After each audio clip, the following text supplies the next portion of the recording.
উনি আমাদের হেডমাস্টার সাহেবকে জিজ্ঞেস করলেন, এইটা ও কনক চাপা না? তো হেড স্যার খুব অবাক হয়ে গেলেন যে উনি কিভাবে এর নামটা মনে রাখলেন। তো তারপরে হেড স্যার বললেন যে জি স্যার, রাব্বির হাম হুমা কামা রাব্বাইয়ানি সাগীরা। আল্লাহ তুমি তাকে এমনভাবে যত্নে রেখো। একজন সত্যিকারের অভিভাবক হয়ে তিনি দেশের প্রতিটি কোনায় কোনায় যেমন আলাদা, তিনি এত আগে কত একজন তার আলাদা যত্ন ছিল।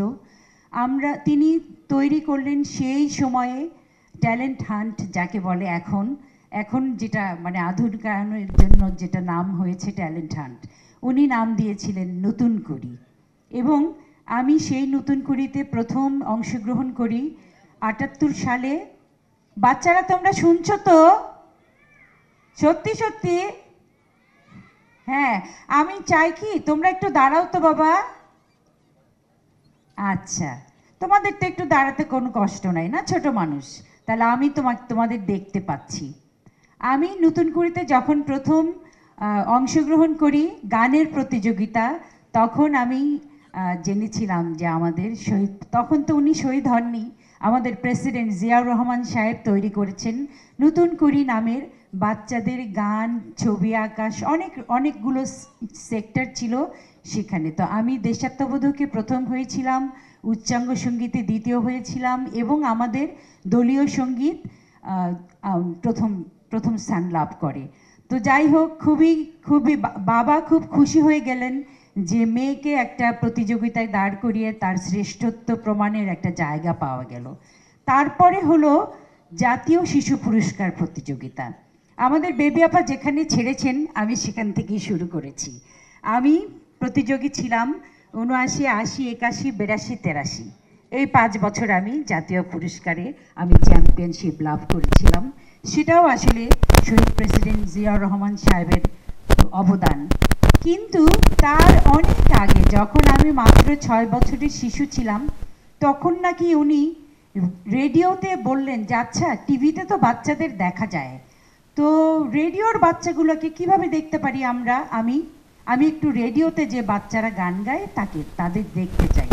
তখন রেডিওতে আমাদের প্রোগ্রাম প্রডিউসার ফজলে খোদা কাকা, উনি একজন খ্যাত গীতিকবি ছিলেন, উনি একটা অনুষ্ঠানের ব্যবস্থা করলেন। মাস জুড়ে আমরা রিহার্সেল করলাম। সেটা একদম সারা বাংলাদেশিদের সকাল থেকে রাত পর্যন্ত একটা গল্পের মতো ছিল। একটা আজান হলো, তারপরে একটা বিবেক আসলো, বিবেক মানে গ্রামের গল্প বলে যাচ্ছিল, ধান রোপণ করা হচ্ছিল, ধান কাটা হচ্ছিল, পিঠা বানানো হচ্ছিল, এরকম একটা গল্পের মধ্যে দিয়ে সেই ডাকতো।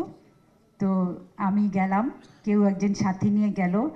তো যাওয়ার পরে আমি তো মানে একটুখানি নার্ভাস হচ্ছি, সবই আমি গাচ্ছি খুব মনোযোগ দিয়ে, এবং শহীদ প্রেসিডেন্ট জিয়াউর রহমান সাহেব পাশ দিয়ে যাচ্ছেন।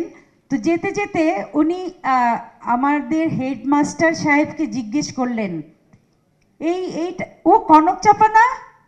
তো হেড স্যার খুব অবাক হয়ে গেলেন যে উনি কিভাবে এর নামটা মনে রাখলেন।